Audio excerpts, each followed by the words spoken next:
Behind the Frenzy, sponsored by the My Auto Group. Hello, everyone. Welcome to the Behind the Frenzy podcast. I'm Dean Holsworth, along with my good friend Andy McDonald, and we are bringing to you kind of a recap of Week 7, and we're going into Week 8. Two more weeks left in the regular season before the playoffs start. It's already getting there. It's getting down to it every week. Seems to just be going faster and faster, and it's starting to feel more like fall outside. So it's starting to feel like it's that time of the year for the playoffs to really get going. But yeah, we've had some great finishes that we're going to talk about some more today, which I'm excited about, and hopefully we keep getting them all the way to the end of the regular season. Yeah, it's been a pretty good regular season. Obviously, we have conference champions that are going to be crowned this week. So it's, and then some teams are going to be in their non-conference. Some teams have already clinched conference championships. So I think one of the spotlights for our Football Frenzy this week is we're going to be kind of highlighting all the 7-0 teams. We have, I think, what did Jack say, 12, something like teams? that. That sounds about undefeated right. Undefeated teams. Today. Remaining in the area. So, a lot of teams in this area are having really good seasons, are ranked in the state. So, I think we're pretty fortunate in this area to have some really, really good football, and you and I get to go out and see it every single week. No, we really do. It's been awesome. Like I said to you last week, there's been so many more competitive games than I remember from when I first started doing this. It feels like the talent is getting a lot closer, the pool is a lot better, and it's awesome to see because it makes it way more fun for everybody involved to have those kind of games. I mean, in high school, I can think of a couple different games, being a student, going to some of those games where I remember them being like super close and like it's a memory that like sticks to me in my core. Yeah. I feel like a lot of these kids are getting some of them every week. So it's pretty cool to see. Yeah. I feel like we didn't have the parity that we have now. Yeah, exactly. Right? And it could be due to like we talked about with the schedules and the strength of schedules. Conference alignments, I think, are big for that. Yeah, definitely. So let's go actually right to the, Hudsonville, the cardiac kids here, the amazing plays every week. So what a season! So right you and I wondered, like, all right, so you just beat Rockford, 35-28, and so now you had to go home to play East Kentwood, who wants to win, who's having a great season, and so as we kind of set this up, so I think there was 30 some seconds left. So Kate Kaufman scores for East Kentwood, and they take a 6-point lead. So Hudsonville only had like 30 seconds to play with or something like that. So a bunch of little out routes down the field. I watched it. So like 3 or 4 out routes, get out of bounds. So they got down the field pretty quickly. And then as you see right here, Brady Van Lake with the last play of the game throws it up and it gets tipped behind and into the hands of Andrew Meerman. So Hudsonville players rushed the field and they got an unsportsmanlike penalty, and so it pushed the extra point back 15 yards. East Kentwood got a penalty, give 5 more yards, and then they kicked the game-winning extra point. So much going on there. Absolutely crazy. It's kind of funny that you can see Brent Sandy in that replay right there kind of be like, calm down. Like, I just want to get out of here with this win. Right. I'm sure that's how he felt at that point. I mean, yeah, I got to say, I feel for East Kentwood, man. I mean, I think, was this the 3rd loss now?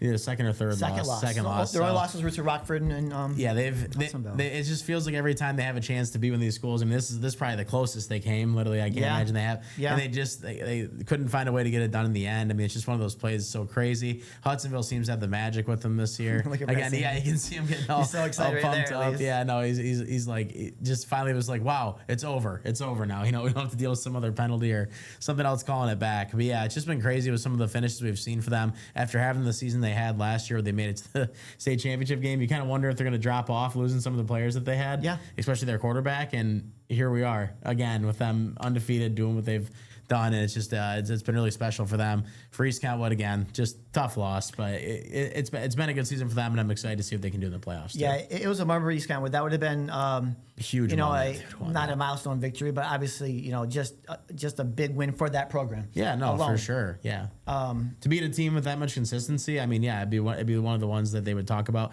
especially in a close game like that, where it was played the way that it was and everything else. Yeah, it would have been massive for them. And Hudsonville is a team that, like, I heard this a couple weeks ago, that they did lose a lot of playmakers from last year, right? Yeah. They graduated a lot of really good seniors, and Brady Van Lake had to go from wide receiver to quarterback. And, I think we'll probably talk about this at the end of the season, but like if you're looking at like MVPs or top players of the year, right now, Brady Van Lake has to be near the top. Oh, with some of the stuff 100%. That he's done. Yeah, I mean, he's been unbelievable to make that switch and be as good as he's been.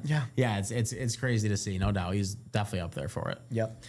All right, so a couple other spotlight games. Obviously, Harper Creek had their way with Hastings. Yeah, they've had an impressive schedule so far. A little some bit. of the wins that they've had.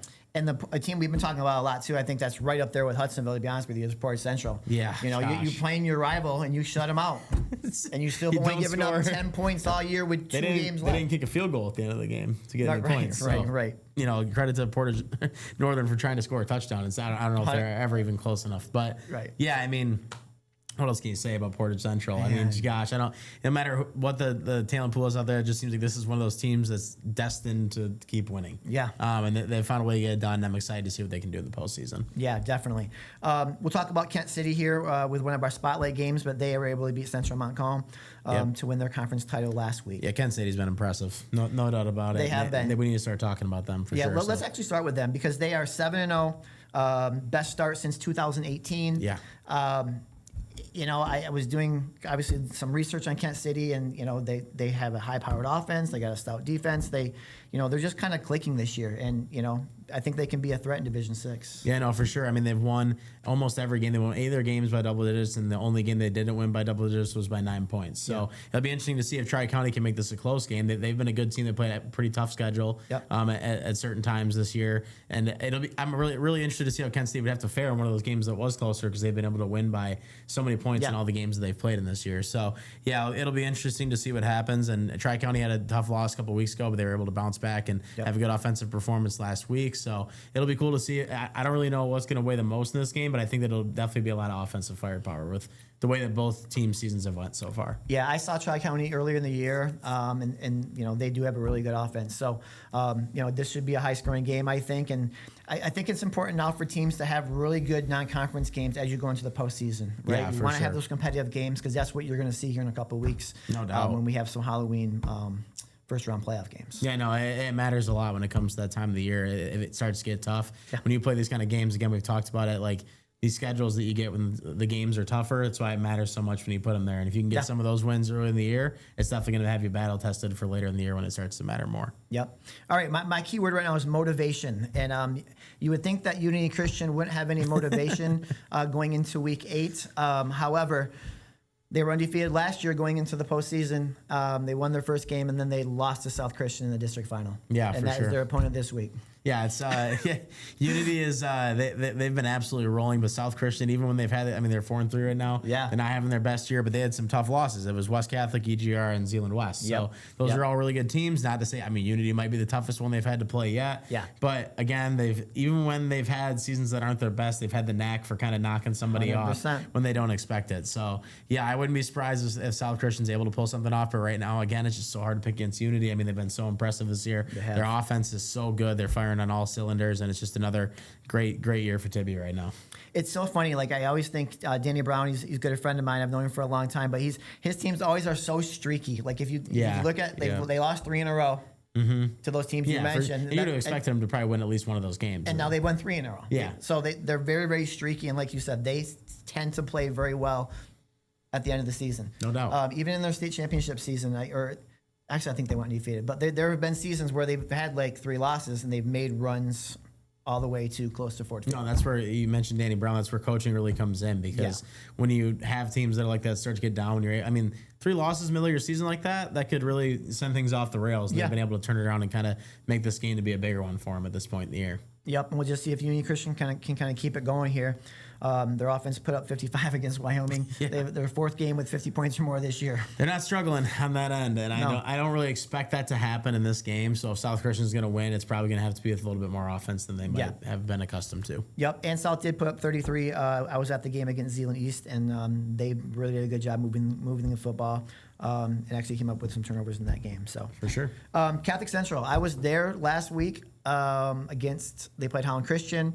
Really low scoring first quarter. No one scored. Then Catholic Central put some drives together. But Catholic Central did end up winning by a large margin. But their offense doesn't seem to be as efficient as they have been. As powerful as far as that goes. But you talked about this. It's their defense that has made them the number 1 ranked team in Division 5. Yeah, no doubt. They've been phenomenal so far this year. And some of those games that we talked about earlier in the year, where it was kind of concerning because they were winning, like, what was like 10-6 they won a game. Yeah, And low-scoring games, 10-0. That's not what we're used to seeing with the Todd Coaster coach team. I mean, they definitely had good defenses in the past because they've just been dominant, but they usually have an offense that's just as good too. I think the last couple of weeks against lesser opponents for sure, but they were able to put up a lot more points and kind of get that offense rolling. Sometimes that's all you need to see. You need to see the ball go in the end zone a couple times. I think that is going to play a big factor in this game, but this will be a big test because Northview's got a good offense. I know that they've had some problems this year. As 2 of late. losses. Yeah, they've had a couple of losses compared to where they are at last year, where they were just undefeated. Yep. But I still think they're a good opponent. I think they will give this defense a little bit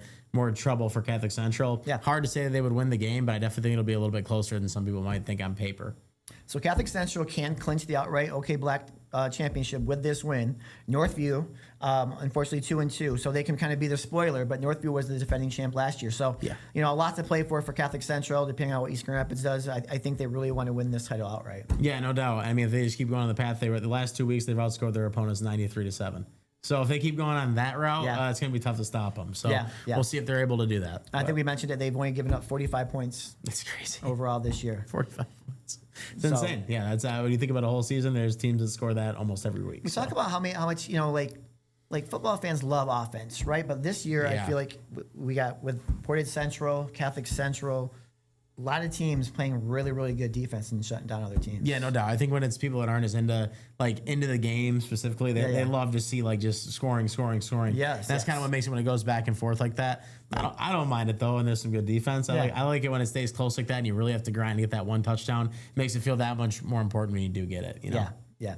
Lastly, I just want to give a real shout out. OK Silver conference championships on the line this week, and with 2 teams that have struggled in the past but are having just unbelievable seasons is Godwin Heights and Kelloggsville. Kelloggsville didn't have a varsity team a few years back, and they struggled to win games, and now they've kind of turned the corner and they're playing really well this year. And Godwin's a team that only has 1 loss. They just beat Fruitport last year, so that program's really, really made some giant strides this year. You talking about Godwin winning this past week? Yeah. Yeah, that's against Fruitport. I was at that game. Yeah. Yeah, And it was awesome to see. It was such a crazy They're a game. good team. Yeah, and I felt they are, and I felt like they're well coached. Like you can tell those kids care. I mean, that they were making mistakes. They definitely made it harder on themselves than it needed to be. Yeah. There's a lot of penalties, some questionable penalties in that game too. From my view, I'm not gonna lie about that. They got some playmakers. They do, and they even when they had some of the mistakes they had a touchdown that got taken away when they fumbled it near the goal line. That was pretty brutal. And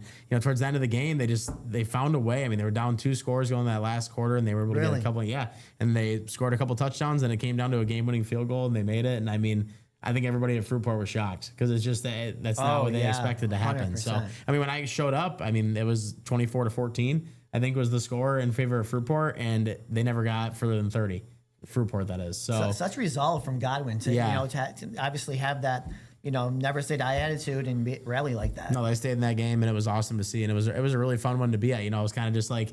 It just kind of all kept happening. It was like you felt like it was going to be over, especially the later it got in the game. Yep. And Godwin just found a way to get it done in the end. They wanted to win that game. Their whole bench was saying it's not over. It was great. And that's awesome. Awesome to see that kind of effort. I love to see that. Yeah. And I'm gonna have to do the research. If they do win the OK Silver title this year, I'm gonna have to see when the last time they actually did do that. Yeah, no doubt. So it'll be exciting to see what they can do. I definitely got my eye on them now. Yep. Well, good. All right. Well, hey, thanks for joining us. Check us out on woodtv.com or YouTube, and have a good week of football.